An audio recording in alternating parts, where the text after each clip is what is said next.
No último vídeo nós falamos sobre trabalho análogo à escravidão e fizemos a leitura lá do artigo 149 do Código Penal. Hoje falaremos um pouquinho melhor como isso se dá na prática. Então lá tem vários termos, a jornada exaustiva, condições degradantes, restrição de locomoção, inclusive por dívida, né? Manutenção de vigilância ostensiva, retenção de documentos, né? Então como é que isso acontece na prática? Então vamos pegar alguns exemplos que aconteceram na prática para a gente compreender um pouquinho como é que é o fenômeno. Por exemplo, no Lollapalooza lá, ao que está sendo investigado foram pessoas que estavam em situação de rua, ou seja, morando na rua, já estavam numa situação de marginalização social.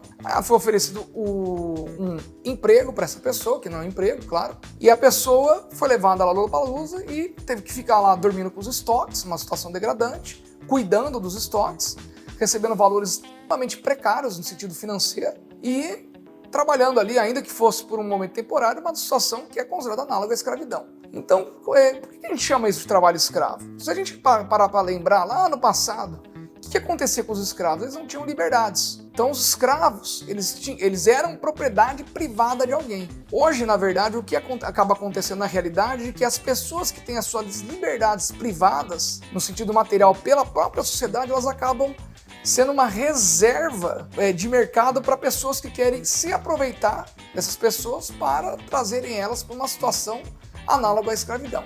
Por exemplo, quando a gente fala de liberdade, a gente vai trabalhar com dois conceitos dentro do direito: a liberdade formal e a liberdade material. O que seria isso? A liberdade formal é aquela prevista abstratamente na lei. Todos têm liberdade de culto, todos têm liberdade de expressão, todos têm liberdade de emprego, coisa desse tipo. Só que na prática, o que é liberdade material? É aquilo que a realidade realmente nos fornece de liberdade. Eu posso falar tudo que eu quero? Não, eu não tenho o direito de me expressar exatamente 100% do jeito que eu quero. Da mesma forma que eu posso fazer qualquer coisa. Eu posso fazer um culto onde eu sacrifico crianças, por exemplo. Isso é uma coisa absurda. Então a própria realidade nos dá limites. Pessoas, por exemplo, em situação de rua, por que elas estão com sua liberdade cerceada? Porque às vezes a pessoa não tem nem o que comer, então ela não está tendo nem o direito, nem a liberdade de se alimentar, de ter uma moradia. Então isso já está privado para ela. Então quando vem alguém e chega para ela e fala assim: olha, vem para cá, eu vou te dar um prato de comida que seja, e ainda assim mantendo ela numa situação degradante, isso é aproveitar da situação dessa pessoa, mantendo ela numa condição de cerceamento de liberdade. E não só isso, com promessas falsas de salários elevados, e muitas das vezes escravizando a pessoa por dívidas também, porque a pessoa às vezes paga para ir até o local, transporte e tudo mais, chega no ambiente, às vezes é um ambiente afastado, como acontece às vezes naquela situação das vinícolas, por exemplo, e a pessoa é obrigada a comprar no mesmo lugar, porque para ela comer ela tem que consumir ali, porque ela não tem outra disposição de alimento naquela situação. E aí é prometido, vamos supor, R$4.000 para ela, só que só para ela se manter ali custa R$3.500. Então ela fica um mês trabalhando lá 12, 14 horas, ou até mais por dia, para ganhar lá R$500, e além disso, muitas das vezes ali naquela situação está sendo investigado, a pessoa ainda se submetendo ainda a agressões físicas e a tortura, o que isso torna mais grave ainda. Então essa ideia, a condição da pessoa hoje de ter as suas liberdades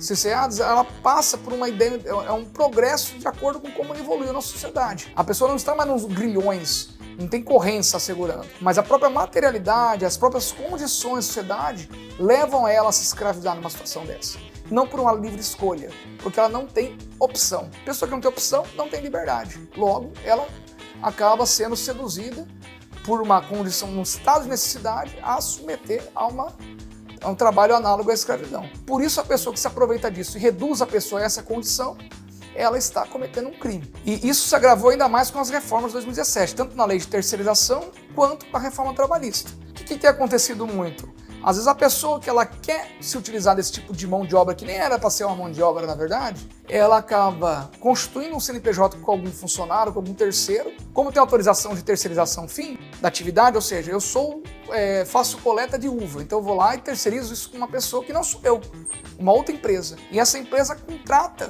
de uma forma totalmente ilegal essas pessoas para trabalhar na condição de escravos. E com isso, a empresa que está realmente se beneficiando desse tipo de situação acaba não sendo imediatamente punida por isso. Acaba sendo, às vezes, um preposto, um terceiro sendo punido. E que, apesar de dever ser punido também, não é ele o verdadeiro causador daquela situação. No próximo vídeo nós vamos conversar um pouquinho mais sobre essa questão de terceirização de atividade de fim e também da pejotização. Mas por hoje encerramos o assunto de escravidão contemporânea ou trabalho análogo à escravidão. Lembrando que, se houver, denuncie.